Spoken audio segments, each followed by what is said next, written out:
All right, everybody, welcome back for another deep dive. I'm excited for this one. Yeah, this is going to be a good one, I think. We're going to be looking at how to sound more natural when you're speaking English. Oh, yeah. This is something that everybody wants. Right, like how to just sound like you're, the natural, smooth talker. Exact. Like you've been speaking English your whole life. Yeah, and it's tough, right? It is tough. It's one of those things that you can study all the grammar and vocabulary you want.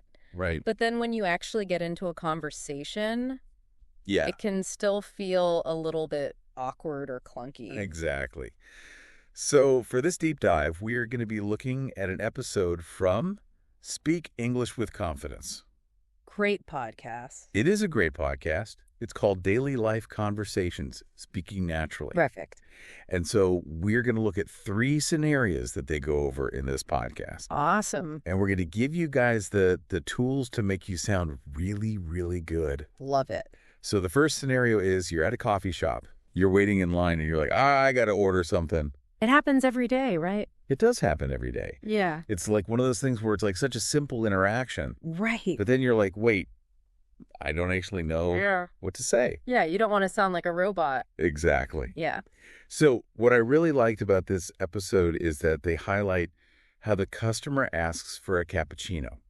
Okay. It's very simple and polite. Yeah. They say, I'd like a cappuccino, please. Okay, that is simple and polite. Right. And it's like, I feel like sometimes we get in our heads about using more complicated language or sounding very formal and professional. Yes. But sometimes the simplest approach is best. Especially in a coffee shop setting. Right. Exactly. Where you're just trying to get your coffee and go. Exactly. You want to keep that line moving. And then they talk about how the barista acts like kind of a guide. Oh, interesting. Yeah, they'll ask things like what size or anything else. Okay. Which, again, are like very, very simple phrases. Yeah. Yeah. But they keep the conversation going. Right. It makes it feel like an actual interaction. Exactly. Instead of just like a transaction. Exactly. Which I think is really nice. I think people appreciate that. Oh, absolutely. Yeah. It makes you feel like a valued customer. Totally. And then one of the things that they pointed out was how the barista repeats the order back to the customer. Okay.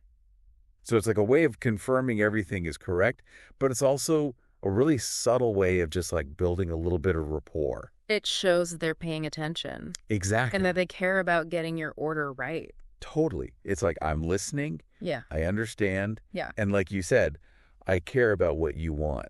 Exactly. So I think this scenario is a really good one to just practice. Absolutely. Like even if you just have a friend. Yeah. You can just practice back and forth. Take turns being the customer and the barista. Right. Just get used to saying those phrases out loud. It makes a huge difference. It does. Yeah. And I think you'll be surprised by how much more comfortable you feel when you're actually in that situation. For sure. Okay, so moving on. Okay. Our next scenario is we're in a new city. All right. Love it. And we need directions. Classic. It's classic. Happens to everyone. It really does happen to everyone. So in this scenario, they talk about how important it is to start with a polite phrase. Okay. Makes sense. So you would say something like, excuse me. Yeah. Just to get somebody's attention in a way that's respectful. Right. You don't want to just barge in. Exactly. Yeah. And then you want to provide a little bit of context before you ask your actual question. Okay. So you could say something like, I'm trying to get to the train station. Okay. So you're giving them the destination? Exactly. And I think that just helps the person giving you directions kind of understand your needs a little bit better. Absolutely. It helps them tailor the directions to you. Exactly. Yeah. And then they highlight how the directions that are given are so simple. Okay. And they're like very visual. I like that. So they say things like, walk straight for 2 blocks, then turn left. You'll see the station on your right. Oh, that's easy to follow. It is. Yeah. Because you're picturing those landmarks in your head. Exactly. I could see myself walking down the street, turning left, Yeah. seeing the train station. Easy peasy.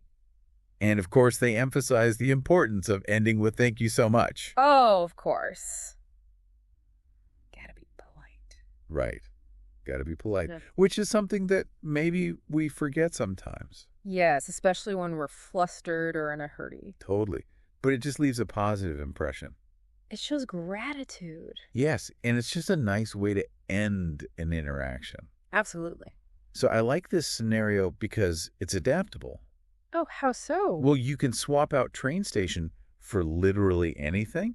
Oh, that makes sense. So you could be like, I'm trying to get to the museum. Yeah. Or I'm trying to get to the best taco place in town. I like that. Work. So it's like a really good structure to have in your back pocket. Very useful. So you're not scrambling when you need to ask for directions. That's a good point, because sometimes when you're in that situation, it's hard to think clearly. Right.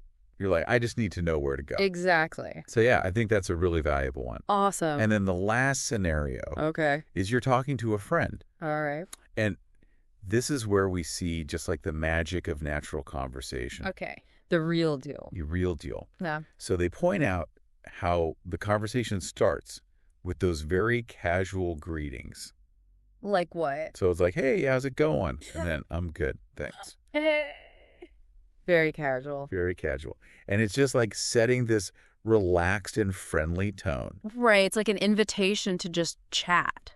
Exactly. It's not like a formal interview. Right. It's just like two friends catching up. Yeah, exactly. And then they talk about the importance of open-ended questions. Oh, interesting. So one of the examples that they gave was, what are you up to? Oh, yeah, that's a good one. Which, again, is very simple, Right. but it's not a yes or no question. Right. It invites the other person to tell you more Exactly. and keep the conversation going. Exactly. And it shows that you're genuinely interested in what they're doing, Oh, absolutely. which I think is so important in a friendship. For sure. And then they highlight this really subtle thing that I thought was really cool. What's that? So one of the friends suggests an activity. So like, want to grab a bite to eat. Oh, okay. And it's just like this subtle way of keeping the conversation going. It's like an invitation to hang out more. Exactly. Yeah. And it shows that they're enjoying the interaction. Right. It's like saying, hey, I like talking to you. Let's do something together. Exactly. I like that. And so, yeah, I thought this scenario was just a really good example of how you can use simple phrases Right. to create a really natural and engaging conversation. It's not about memorizing a script. Totally. Okay. It's about reading the situation and responding genuinely. Yeah. And just being present in the moment. Exactly. I think that's key. I think so too. Okay. So yeah, I feel like after this deep dive, I'm like ready to go out and have some awesome conversations. Me too. Feeling very confident. I think the biggest takeaway for me is that sounding natural and confident isn't about memorizing a ton of phrases. Right. It's more about understanding the flow of conversation. The dynamics. Yes, the dynamics, Right. and being able to adapt to different situations. Totally. And like you said, being present. Yeah, just relax and enjoy the conversation. Absolutely. So any final thoughts or challenges for our listeners today? Yeah, I would challenge everyone listening to think about their own daily routines Excellent. and where they can apply these techniques. Love it. Think about how you can adapt the phrases to your own style and your own personality. Yeah. And remember, practice makes perfect. So the more you practice, the more natural and confident you'll become. Absolutely. So get out there, have some amazing conversations in English. Yes. And we will see you all next time for another deep dive. Bye, everybody. Bye. Bye.